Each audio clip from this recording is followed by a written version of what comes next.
The Prophet ﷺ marrying Sayyidah Khadija is a lesson for all of us. That to marry someone who's been married before is not an aib. It's not a defect.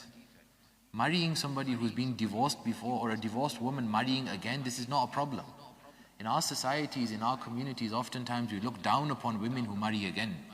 There's nothing wrong with a woman marrying again if her husband dies or her husband divorces her or any issue.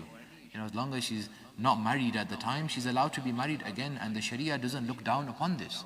And the Sunnah of the Prophet ﷺ doesn't look down upon this. So the Prophet ﷺ married Sayyidah Khadija, and all of his children except for one are born from Sayyidah Khadija. All of his children. So how many children did the Prophet ﷺ have? The Prophet ﷺ had 4 daughters. Remember this point that he had 4 daughters, because there are groups of people that will tell you that he only had 1.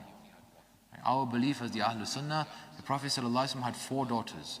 Then there is some dispute around how many sons did the Prophet ﷺ have, but generally the point is settled on having 2 sons.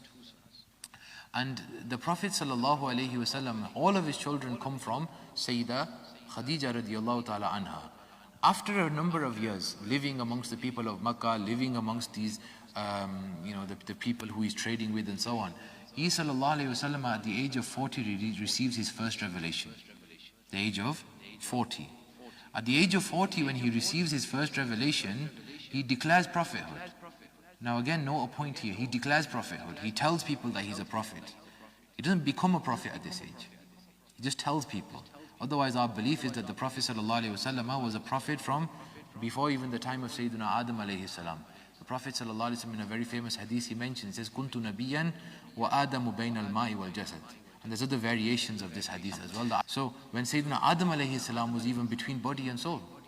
So all the way since then, the Prophet ﷺ has been a prophet. But at the age of 40, when he receives his revelation, he declares it to the people. But how does he declare it? Because there's a question. The question is this, that if the Prophet ﷺ was a prophet from the beginning, then why did he not just declare it right away? For example, if we look at Sayyidina Isa alayhi salam, we see Sayyidina Isa alayhi salam, what do we find? Sayyidina Isa alayhi salam, when he's born, Allah Ta'ala commands him to speak in the cradle. I am a messenger, Allah Ta'ala sent me, and so on. Inni Abdullah, Atani al-Kitab wa ja'alani nabiyya. All of these verses that come in Surah Maryam.